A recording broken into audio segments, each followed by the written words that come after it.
concluded. This is the final word of the seers of the truth. Huh? People use this word conclusion very, very loosely. But actually, conclusion means final determination that can never be changed.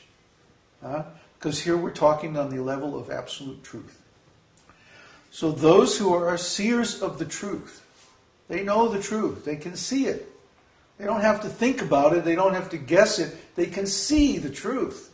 The seers of the truth have concluded, finally, permanently, that of the non-existent there is no endurance.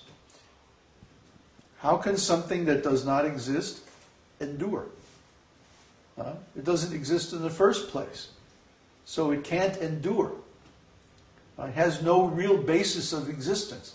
Try to understand. We've been preaching for the last 4 years, solid, on this verse and 2:13.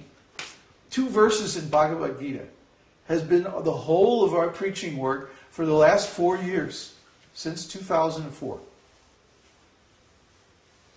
Since 2004, we have been talking about the ontological position of consciousness and real existence.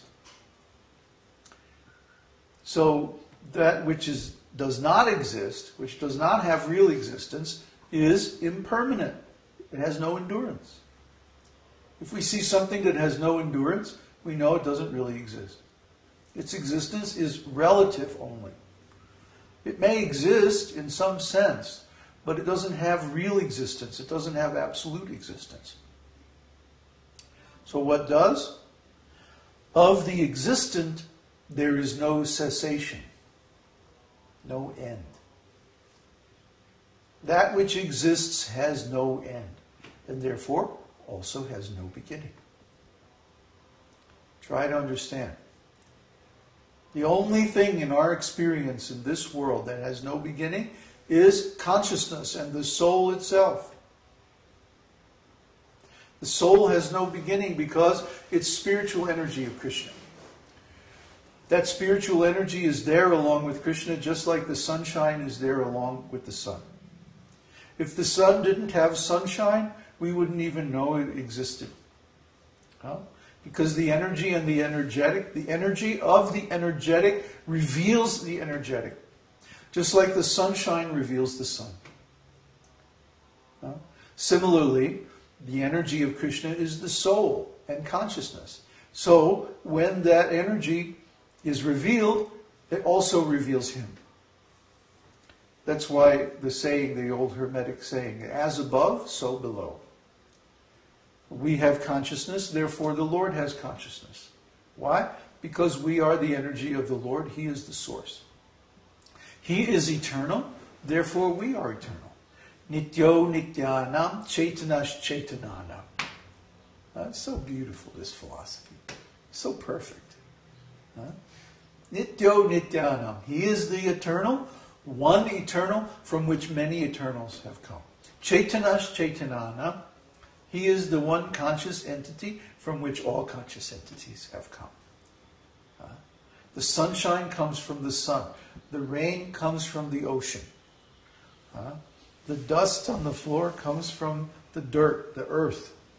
But the soul comes from God.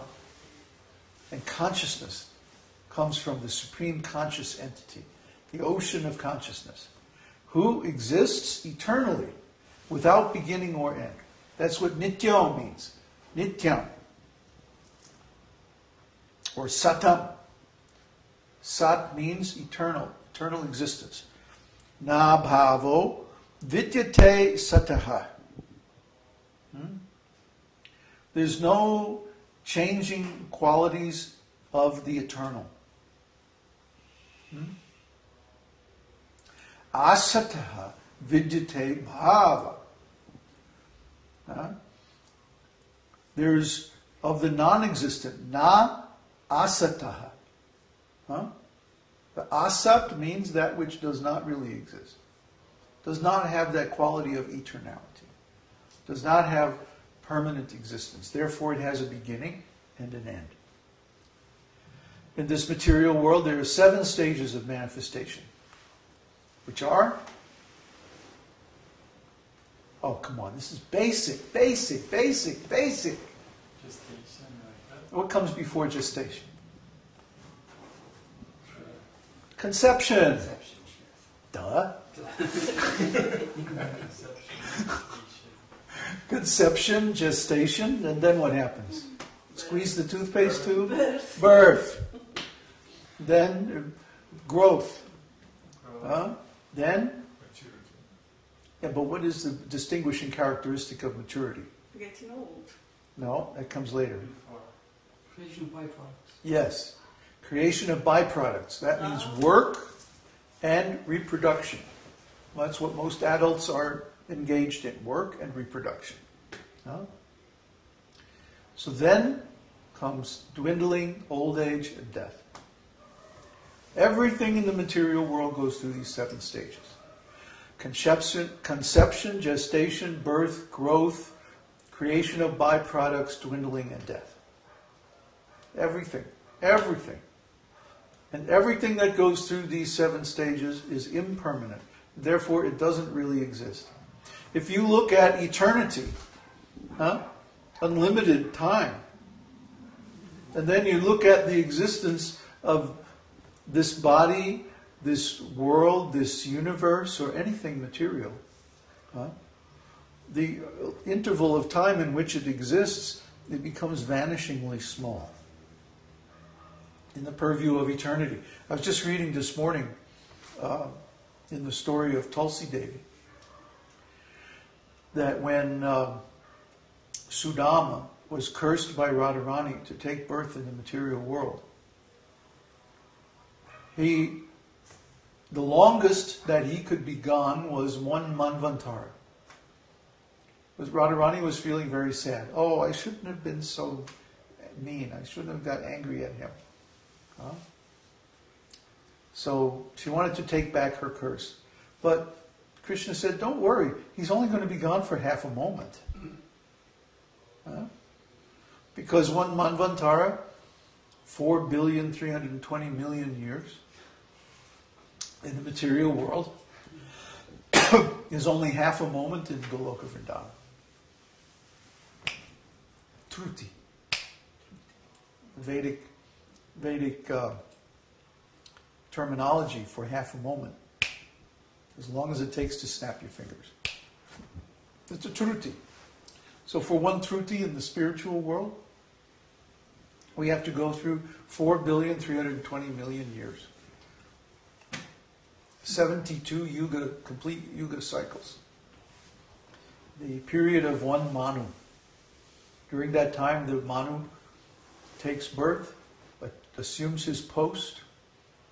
So many yuga cycles come and go, round and round, 72 times. And then the Manu is finished. He leaves his body. So during that time, how many millions and billions of human beings are born and die? All that.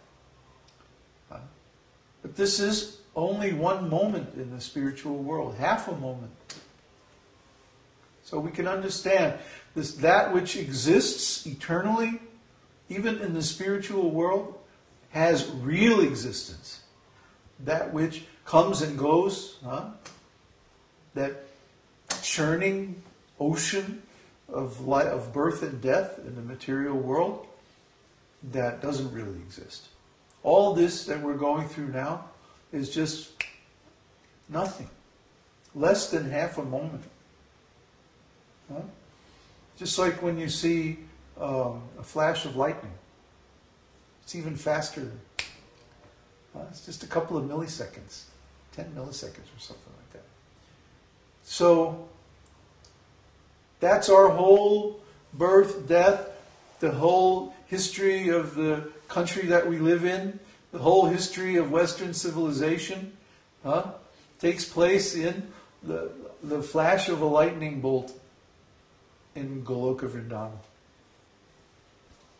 It's nothing. It's nothing. Everything we think is so big and important is actually just nothing. Like they say, don't sweat the small stuff.